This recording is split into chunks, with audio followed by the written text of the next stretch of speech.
হায় হায়, কেমন করে এলাকাবাসীদের কাছে আমি আমার মুখ দেখাবো? বিয়ে করি নাই, স্বামী নাই, কিন্তু পেটে সন্তান চলে এসেছে। হায় হায়, এলাকায় কেমনে মুখ দেখাবো?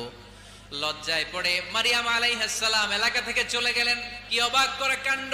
বাচ্চা ভূমিষ্ঠ হওয়ার জন্য, বড় হওয়ার জন্য 6 মাস 7 মাস লাগে নাই, পেটে বাচ্চা আসার সাথে সাথে বাচ্চাটারে বড় করে দিয়েছে কে? মারিয়াম আলাইহিস সালাম এবার বসে বললেন, বুঝতে আরম্ভ করলেন প্রেগন্যান্সির পেইন উঠেছে। হঠাৎ করে পেট থেকে বাচ্চা ভূমিষ্ঠ হয়ে যাওয়ার পরে উনি কাঁপতে আরম্ভ করলেন। ক্ষুধার চোটে খাবার কিছু নাই, সামনে ঝর্ণা, উপরে একটা খেজুর গাছ। সাইয়েদনা ঈসা আলাইহিস সালামকে কোলে নিয়ে মারিয়াম আলাইহিস সালাম মনে মনে ভাবে, হায় রে, কেউ যদি একটু খেজুর পেড়ে দিত, এই ক্ষুধার মুহূর্তে আমি খেজুর খেয়ে পেটের ক্ষুধা নিবারণ করতাম। রব্বুল আলামিন মারিয়ামকে উদ্দেশ্য করে আয়াত নাজিল করে দিলেন, হুজ্জি ইলাইকি বিজিযআইন নাখলা। এর মানে হচ্ছে মারিয়াম কেউ পেড়ে দিবে না।